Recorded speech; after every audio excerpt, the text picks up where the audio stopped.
Palabra de Dios. Y vamos entonces a recordar que estamos hablando con el sexto punto de los peligros de una fe superficial, de los conceptos cerrados de la vida cristiana cotidiana. Hemos hablado del primer punto, que es la victoria versus derrota.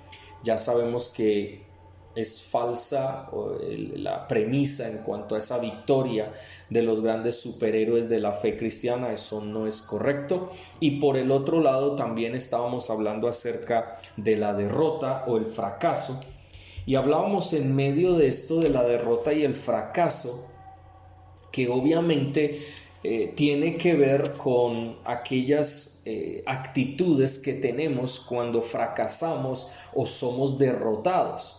Y hablábamos de que genera desánimo, impide levantar la cabeza, que se busca a Dios pero con indiferencia, y a veces hasta ni se busca a Dios porque pensamos que nada tiene importancia o no sirve para nada buscar a Dios, ya derrotados. Y terminamos obviamente sumidos en el derrotismo.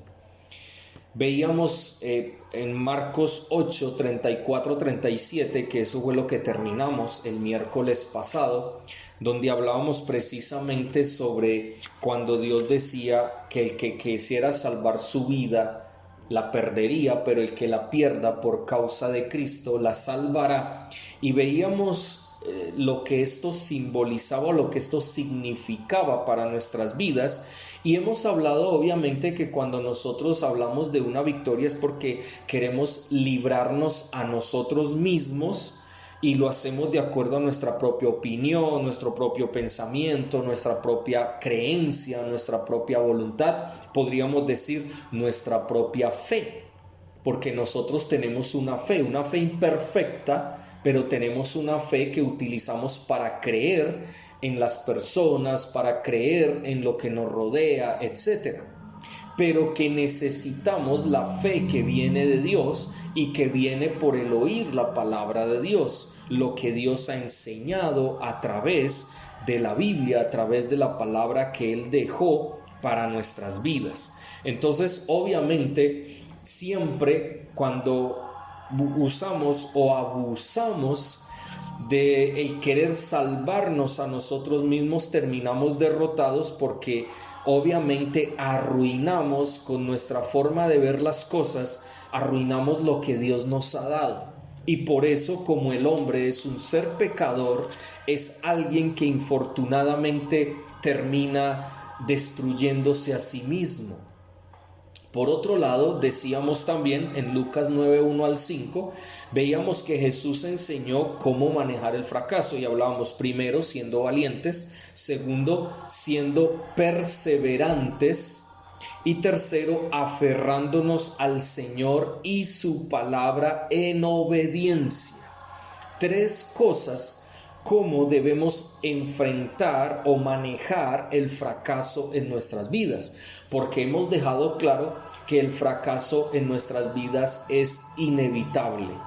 Muchas veces puede ser cosas pequeñas, pero fracasamos. Un ejemplo de ello es muy cotidiano. Cuando a veces nosotros vamos y cocinamos, aún en la cocina, en lo que cocinamos, a veces tenemos fracasos. ¿Por qué?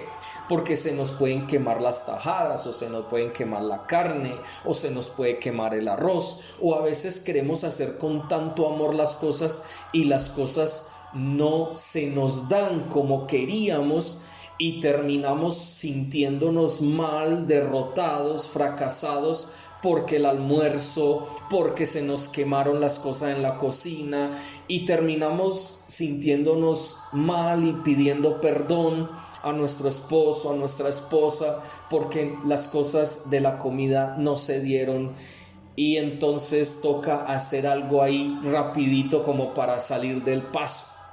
Eso también es un fracaso, también es una derrota. Es decir, el fracaso y la derrota es algo que nos acompaña, pero hemos hablado claramente que para uno manejar el fracaso debemos ser valientes, perseverantes a pesar de la derrota o el fracaso, y debemos aferrarnos al Señor y su palabra en obediencia. Y yo les había dicho que íbamos a mirar otro ejemplo, así como el de Josué y el pueblo de Israel, de donde arrancamos con este tema, Y vamos a mirar en el libro de Primero de Samuel, capítulo 4. Y vamos a ver cómo nuevamente otra vez hay una derrota para Israel. Y vamos a mirar en qué consistió y qué fue lo que pasó. Dice la palabra de Dios de la siguiente manera: Samuel hablaba a todo Israel. Por aquel tiempo salió Israel a librar batalla con los filisteos y acampó junto a Ebenezer, mientras los filisteos acamparon en Afec. Los filisteos presentaron batalla a Israel, y trabándose el combate, Israel fue vencido delante de los filisteos, los cuales hirieron en el campo de batalla como a 4,000 hombres. Cuando volvió el pueblo al campamento, los ancianos de Israel dijeron: ¿por qué nos ha herido hoy Jehová delante de los filisteos? Vayamos a Silo y traigamos el arca del pacto de Jehová, para que, estando en medio de nosotros, nos salve de manos de nuestros enemigos. El pueblo envió gente a Silo, y trajeron de allá el arca del pacto de Jehová de los ejércitos que habitaba entre los querubines. Y los 2 hijos de Elí, Ofni y Finés, estaban allí con el arca del pacto de Dios. Aconteció que cuando el arca del pacto de Dios llegó al campamento, todo Israel gritó con júbilo tan grande que la tierra tembló. Al escuchar los filisteos las voces de júbilo, dijeron: ¿qué gritos de júbilo son estos en el campamento de los hebreos? Y supieron que el arca de Jehová había sido traída al campamento. Entonces los filisteos tuvieron miedo, porque se decían: ha venido Dios al campamento, y exclamaron: ¡ay de nosotros! Pues hasta ahora no había sido así. ¡Ay de nosotros! ¿Quién nos librará de manos de estos dioses poderosos?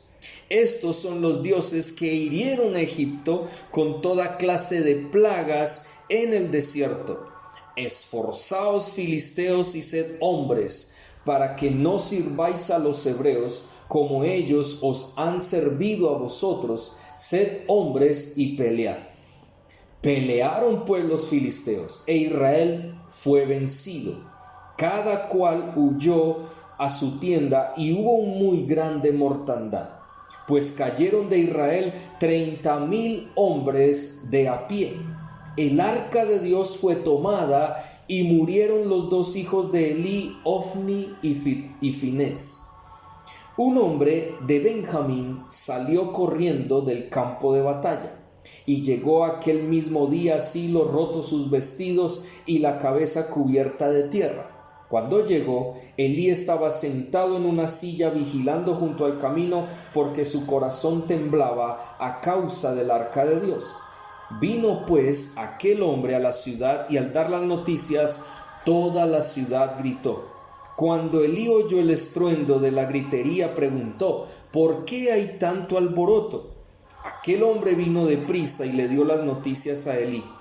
Ya tenía 98 años de edad, y sus ojos se habían oscurecido, de modo que no podía ver. Dijo pues aquel hombre a Elí: vengo de la batalla, he escapado hoy del combate. ¿Qué ha acontecido, hijo mío?, le preguntó Elí. El mensajero respondió: Israel huyó delante de los filisteos, y hubo gran mortandad entre el pueblo. Han muerto también tus 2 hijos, Ofni y Finés, y el arca de Dios ha sido tomada. Cuando nosotros vemos esto, vemos que aquí hay una derrota total para el pueblo de Israel. Ellos, cuando vieron que venían los filisteos, ellos creyeron que Dios los estaba respaldando, que ellos iban a vencer a los filisteos. Resulta que la circunstancia no fue así. Ellos fueron derrotados por los filisteos, y entonces vinieron los ancianos de Israel. Y esos ancianos de Israel, luego de que fueron heridos 4,000 hombres, vinieron delante de Dios y dijeron: ¿por qué nos ha herido Jehová delante de los filisteos? Lo que veíamos en Josué, que fue de una manera muy equivocada delante de Dios, diciéndole: ¿por qué hoy nos avergonzaste? ¿Por qué nos humillaste delante de ese pueblo? Es lo mismo que aquí están diciéndole los ancianos de Israel precisamente a Dios. ¿Por qué Jehová nos ha herido delante de los filisteos? ¿Acaso Dios no nos respalda? ¿Acaso Dios no está con nosotros? Y miren que de este texto que hemos leído podemos sacar varias cosas. Debemos decir, los ancianos entonces no buscaron de la forma correcta la ayuda de Dios. Y lo primero que debemos decir es que no hubo arrepentimiento de parte de Israel. Usted me dirá: pero ¿cómo así que no hubo arrepentimiento? Sí, ustedes recordarán que acabamos de leer que quienes llevaban el arca eran los hijos de Elí. Y ustedes recordarán que los hijos de Elí se llamaban Ofni y Finés. Ellos estaban encargados como sacerdotes a llevar el arca. Pero lo tremendo era que Ofni y Finés habían abandonado a Dios. Y vamos a mirar lo que dice en el capítulo 2, volvamos atrás, en el capítulo 2, versículo 12. Mire lo que dice: los hijos de Elí eran hombres impíos, que no tenían conocimiento de Jehová. ¡Qué tremendo! Ellos no tenían conocimiento. Ahora, no era que no habían escuchado de Dios, ellos habían escuchado de Dios, porque de hecho Elí era el sacerdote y los hijos de Elí, o sea, Ofni y Finés, conocían de oídas, conocían a Dios. Ellos estaban sirviendo al lado de su papá en el templo. Pero aquí los describe como hombres impíos. Eso significa que ellos abandonaron a Dios, y cuando dice no tenían conocimiento, quiere decir no tenían relación con Dios, ni con su palabra, ni en oración, ni nada. Ellos simplemente cumplían religiosamente, es decir, como una costumbre, hacían los rituales dentro del templo. Entonces dice: y era costumbre de los sacerdotes con el pueblo que cuando alguien ofrecía sacrificio, mientras se cocía la carne, venía el criado del sacerdote trayendo en su mano un garfio de 3 dientes, y lo metía en el perol, en la olla, en el caldero o en la marmita, y todo lo que sacaba el garfio el sacerdote lo tomaba para sí.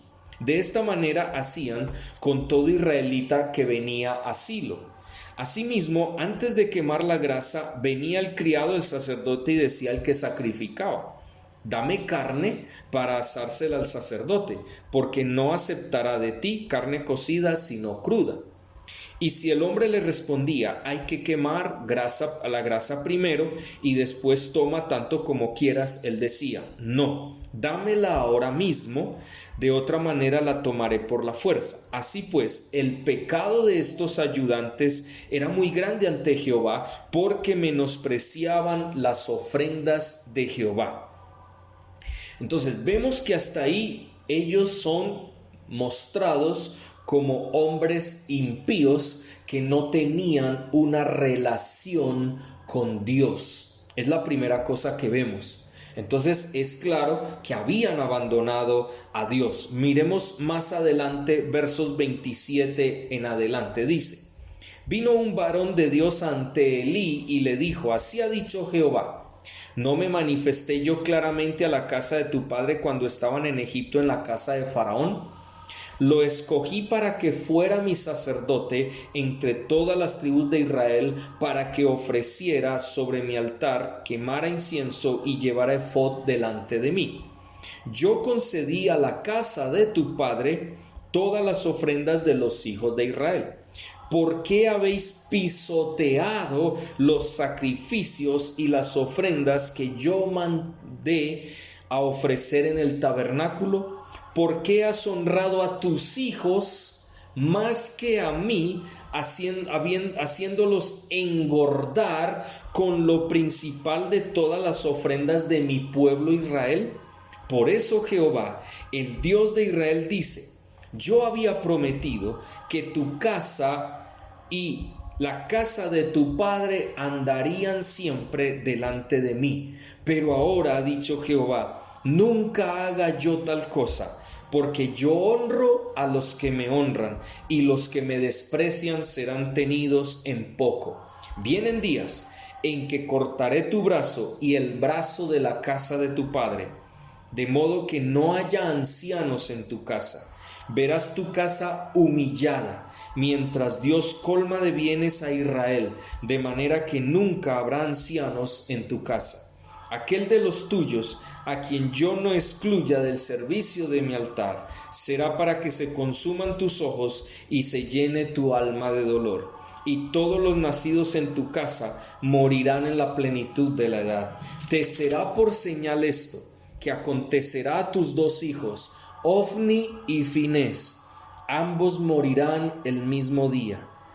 Aquí vemos claramente que Ofni y Finés habían menospreciado, y obviamente Elí había honrado más a sus hijos, porque en vez de separarlos del servicio en la casa de Dios, él permitió que ellos dieran o hicieran y deshicieran en la casa de Dios en cuanto a los sacrificios.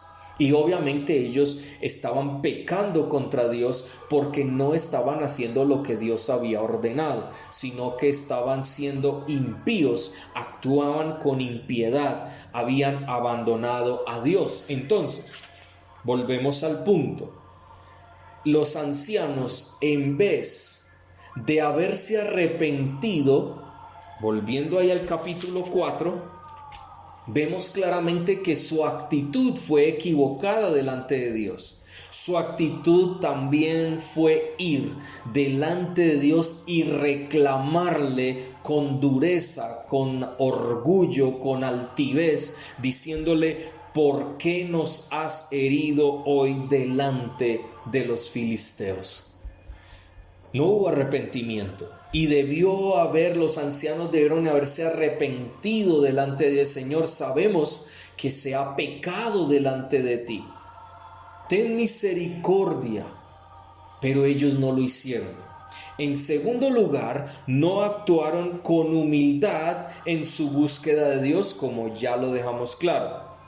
3, solo les importaba si iba a funcionar el estar delante de Dios y reclamarle, y prácticamente lo que estaban haciendo era un reclamo, pero muy duro, muy de orgullo, de altivez. ¿Por qué? ¿Por qué, Señor? ¿Por qué nos has humillado? ¿Por qué nos has herido? ¿Por qué esta derrota? ¿Por qué este fracaso? Y empiezan a hablar obviamente de diferente manera delante de Dios, una manera equivocada. Entonces solo les importaba que eso fuera a funcionar. ¿Y qué era lo que ellos creían que iba a funcionar? En el versículo dice: vayamos a Silo y traigamos el arca del pacto de Jehová. Recordemos que el arca del pacto, esa arca que Dios había puesto en medio del pueblo de Israel, simbolizaba la presencia de Dios, y ella era puesta en el lugar santísimo.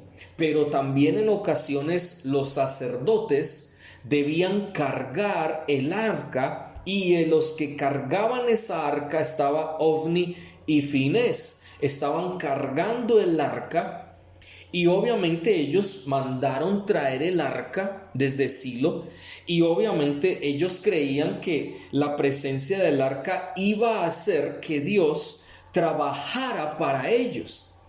De hecho, recordemos que los mismos filisteos, cuando escucharon la gritería de Israel, ellos tuvieron miedo. Y dice: ha venido Dios al campamento, y exclamaron: ¡ay de nosotros!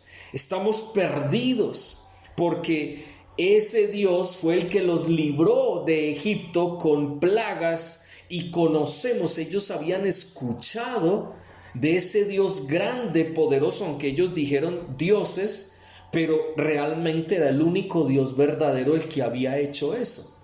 Como vemos entonces, ellos solo les importaba que funcionara lo que ellos hacían. Primero increparon a Dios diciéndole: ¿por qué lo hiciste? 2, mandan a traer el arca creyendo que Dios así iba a trabajar en favor de ellos, como muchas veces lo había hecho. Pero recordemos, no había arrepentimiento en sus corazones, no se habían humillado delante de Dios. Y vemos claramente aquí que ellos pensaron que Dios se iba a ver forzado a pelear por ellos. Y si obviamente si no lo hacía por el bien de ellos, lo haría por su honor. Porque ustedes recordarán que siempre Dios defendía su honor delante de todo el mundo, delante de Israel y delante de los otros pueblos paganos. Es interesantísimo ver eso históricamente, porque vemos que claramente ellos fueron derrotados a pesar de que creían, porque tenían una fe superficial. ¿Por qué? Usted me dice, ¿por qué una fe superficial? Claro, porque no tuvieron esa fe real en el Señor, una fe que les iba a llevar primero al arrepentimiento, en humillación a sus vidas, sabiendo de que Dios es el que da la victoria. No era el arca el que daba la victoria, era la presencia de Dios. Era Dios el que debía dar o el que daba la victoria, pero ellos creyeron que trayendo el arca, o sea, pusieron su fe en un objeto, porque ellos creían que ese objeto iba a obligar a Dios a que viniera en su presencia y derrotara a los filisteos. Nosotros en muchas ocasiones también ponemos nuestra mirada donde no es. Ponemos nuestra fe en cosas, en objetos, en personas, pero no ponemos nuestra fe en el único y verdadero Dios. Porque es que nuestra fe debe estar puesta en el Señor y en su palabra. ¿Quieres tener una fe profunda, una fe firme, una fe fuerte en el Señor? Debes cada día relacionarte con el Señor, tener ese conocimiento de Dios. Debemos meternos en el trono de la gracia y estar con Él y compartir con Él, acercarnos a su palabra, conocer su palabra y estar siendo afectados por esa palabra de tal manera que nuestras actitudes sean distintas a la que vemos del pueblo de Israel. Porque infortunadamente los ancianos fueron delante de Dios, pero a hacerle reclamo de una manera indolente, de una manera que no era la correcta. Pero también, obviamente, miren ustedes, fue tanto que ellos pusieron su mirada en el arca y no en el Dios del arca, en el Dios que los había sacado de Egipto, sino que ellos inmediatamente, miren lo que hicieron. Cuando el arca llegó, traída por Ofni y Finés, todo el pueblo de Israel se levantó y gritó con júbilo que la tierra tembló. Estaban haciendo un júbilo que no era correcto. Estaban dándole la gloria no a Dios, sino dándole la gloria a un objeto. Y no era el objeto. Su fe no debía ponerse sobre el objeto, su fe debió haber sido en el Señor, y si su fe era en el Señor, ellos debieron de haberse acercado al Señor con un corazón contrito y humillado, porque ese es el corazón, como dice el salmista, que Dios no desprecia. Pero infortunadamente ellos estaban en su orgullo, en su altivez, y por eso fracasaron. Nuevamente vemos con claridad que el fracaso tiene el tinte nuestro, porque nos alejamos de Dios, porque no hacemos las cosas conforme la voluntad de Dios.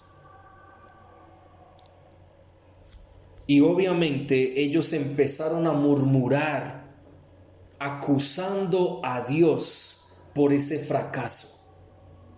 Y por eso se fueron a increparlo, por eso se fueron a reclamarle. ¿Por qué? ¿Por qué? ¿Por qué está pasando esto? ¿Por qué está sucediendo esto? Si tus promesas, si tú prometiste que ibas a estar delante de nosotros, si tú prometiste que si el arca estaba con nosotros, entonces tendríamos victorias, tu presencia estaría con nosotros, y ese es el problema. Nosotros ponemos nuestra mirada en lo que no es, idolatramos. Ese es el problema. Caemos en la idolatría y terminamos yéndonos en contra de Dios. Y nosotros no podemos obligar a Dios a que haga nuestra voluntad. Eso no es una verdadera fe. La fe superficial hace que nosotros queramos obligar a Dios a que haga nuestra voluntad. Pero la palabra de Dios nos enseña que somos nosotros los que debemos asumir la voluntad de Dios y vivir de acuerdo a la voluntad de Dios. Por otro lado, esta actitud del pueblo de Israel, de los ancianos de Israel frente a Dios, es una forma de tentarlo. Es que miren hasta dónde llegan ellos, porque estaban creyendo que trayendo el arca y que estando el arca y después ese júbilo por el arca, Dios tenía que resolver su situación de fracaso en ese momento y darles la victoria, y Dios no tiene que hacerlo. Dios hace su voluntad. Y en este caso, como hemos dicho, debieron haberse arrepentido antes de increpar a Dios, antes de idolatrar el arca, antes de darle la gloria a un objeto. Debieron haberse arrepentido para darle la gloria al único Dios verdadero. Y se trata de tentar a Dios porque trata de forzarlo a que haga un milagro. Y por eso recordemos Mateo capítulo 4, cuando Jesús es tentado por Satanás, que Satanás primero le dice, convierte esa piedra en un pan porque tú tienes hambre. Si tú eres el Hijo de Dios, ahí hay una tentación. Luego en la otra tentación lo sube a un pináculo y le dice, tírate de aquí, que al tirarte de aquí tú sabes que los ángeles van a venir a servirte y no van a permitir que caigas. Y el Señor le dice, al Señor tu Dios no puedes tentar y no tentarás. Y el problema es que a veces cuando nosotros queremos forzar a que Dios haga un milagro, lo que estamos tratando de hacer es tentarlo. Y muchas veces Dios no quiere hacer un milagro, Dios no tiene el propósito de hacer un milagro, porque Él permite que muchas cosas pasen en nuestras vidas para que aprendamos una lección de vida en medio del fracaso, en medio de la derrota y de la pérdida. Jesús no cayó en esa tentación. Tengamos cuidado nosotros de caer en esa tentación, porque a veces el enemigo nos trata de decir precisamente eso, tentarnos para que tentemos a Dios. En este caso, entonces, vemos que el arca fue tomada como un amuleto de la suerte. En vez de creer que el Señor era quien les podía salvar, creyeron más que el arca los podría salvar, el objeto los podría salvar. Un amuleto de la suerte. A veces nosotros también utilizamos la misma Biblia como amuleto de la buena suerte, no como la palabra de Dios que transforma nuestro ser, que nos debe llevar al arrepentimiento. Entonces usamos la palabra de Dios como el pueblo de Israel usó el arca para tratar de obligar a Dios a que haga lo que le estamos pidiendo. Un milagro, Señor, haz un milagro porque tu palabra dice, porque tu palabra enseña. Y no podemos usar eso para obligar a Dios a que haga nuestra voluntad o lo que nosotros queremos que Él haga. Porque es tomar la Biblia como un amuleto, es tomar las promesas de Dios como un amuleto de la buena suerte. Pero si llegamos a la presencia de Dios con arrepentimiento, con un verdadero arrepentimiento, es decir, que queremos cambiar en nuestras vidas, ser transformados por el poder de su palabra, humillados delante de Él, sabemos que Él es el único Salvador, el único que nos puede salvar. Sí, es verdad que la palabra de Dios es correcta, es sana, es importante para nuestras vidas y es la verdad de Dios para el hombre. Eso lo tenemos claro. Pero a veces queremos utilizarla para torcerle el brazo a Dios para que haga lo que nosotros queremos, y entonces cogemos la Biblia y cogemos a Dios a bibliazos y le decimos: Señor, es que tu palabra dice, y ¡pum!, se la tiramos en la cara como si Él no la conociera. Y sí, la palabra de Dios dice, Él ha prometido, pero así como el pueblo de Israel, Dios permite cosas que pasen en nuestra vida por nuestra falta de arrepentimiento, de humillación delante de su presencia. Y yo sé que todos nosotros hemos caído muchas veces en eso. Hemos usado la palabra de Dios como Israel usó el arca. Y empezamos a hacer júbilo y empezamos a gritar porque llegó la palabra de Dios, llegó la promesa que Dios me dio. Y creemos que eso es lo que nos va a salvar. Y nuestra fe está más puesta en un amuleto que en el mismo Dios. Vuelvo y lo digo, esto es un hilo muy delgado. Es un hilo muy, pero muy delgado, del cual usted me puede decir: no, pero ¿cómo así? Si la palabra de Dios es verdad, pero si Él prometió, pero sí es verdad, es cierto que Él prometió, es cierto que la palabra de Dios es verdad. Entonces, ¿cómo me dice usted que nosotros no podemos usar la Biblia? No, nosotros debemos usar la Biblia, pero para ser transformados, para recordar lo que el Señor quiere, que el Señor nos protege, que el Señor nos ama, que el Señor es Salvador. Todo eso lo recuerda. Pero también debemos recordar que quien nos salva es Dios, de acuerdo a sus propósitos. Es lo mismo que pasa con el arca. El arca hablaba de que la presencia de Dios estaba en medio del pueblo. De hecho, mire que los filisteos tenían miedo. Porque el arca, ¿y qué estaba en el arca? Ustedes recuerdan que en el arca estaba la palabra también, es decir, los 10 mandamientos, estaban todos los mandamientos dados por Dios, estaban ahí, era la palabra de Dios, era la presencia de Dios.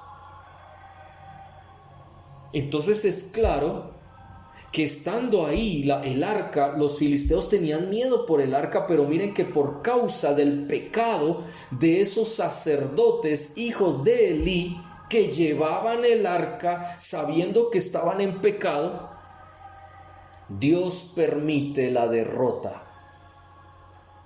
por causa del pecado, con un propósito, y es demostrarles a ellos que no era el arca, sino Él, que la palabra habla de Él, para nuestro conocimiento, para relacionarnos con Él, para conocerle más a Él. Pero nos guía hacia Él. Y nosotros a veces ponemos ídolos o queremos que la Biblia nos lleve a la idolatría. Y no, la Biblia no es para la idolatría. La Biblia es para la gloria y la honra de nuestro Dios.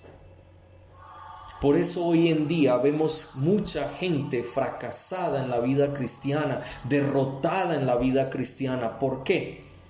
Porque se pegan de textos bíblicos, los sacan de su contexto y eso se vuelve un ídolo para esa persona.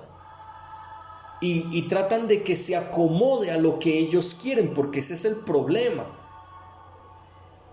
Usamos la Biblia mal usada, usamos los textos de la palabra de Dios mal usados, no para que haya arrepentimiento, no para que verdaderamente nos lleve al único Dios y busquemos de Dios, sino para buscar nuestro propio beneficio, como aún lo dice Santiago en cuanto a la oración. Recuerde, oráis, o sea, pedís, pero pedís mal. ¿Por qué? Porque pedís para vuestros propios deleites. A veces queremos usar la Biblia para nuestros propios propósitos personales, para nuestros intereses. Por eso hoy en día muchos pregonan una fe en la prosperidad, muchos pregonan una fe que va fuera de lo que Dios ha establecido en su palabra, que es la verdadera fe, la que viene de Él, porque aún necesitamos la fe que viene de Él, que está a través o se da a través de su palabra y nos lleva a una obediencia.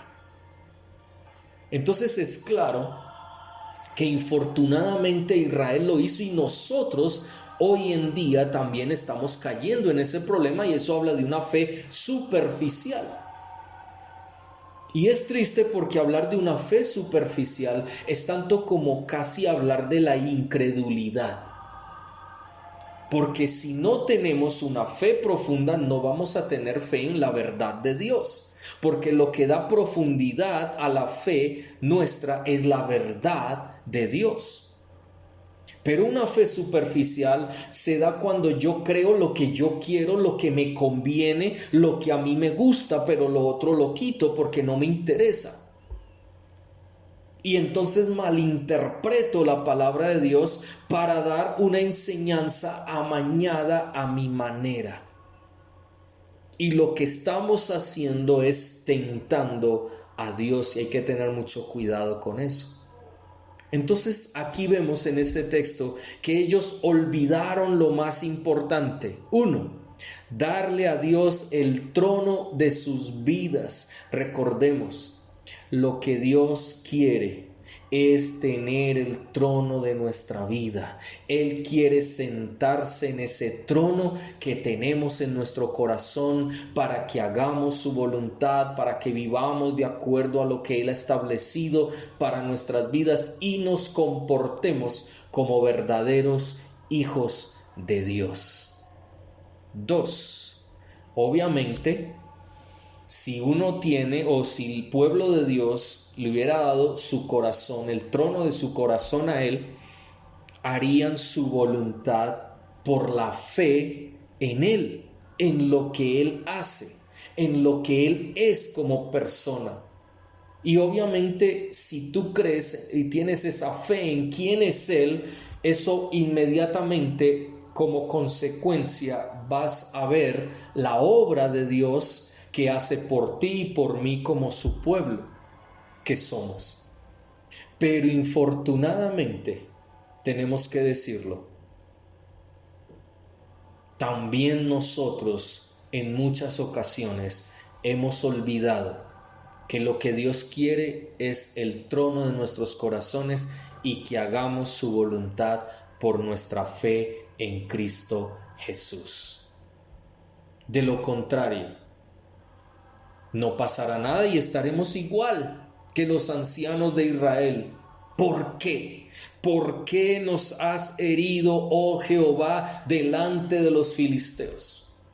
¿Por qué? Y de una manera grotesca, de una manera altiva, orgullosa, reclamándole de una manera arbitraria, como si Él no fuera Dios y que Él tuviera que hacer nuestra voluntad.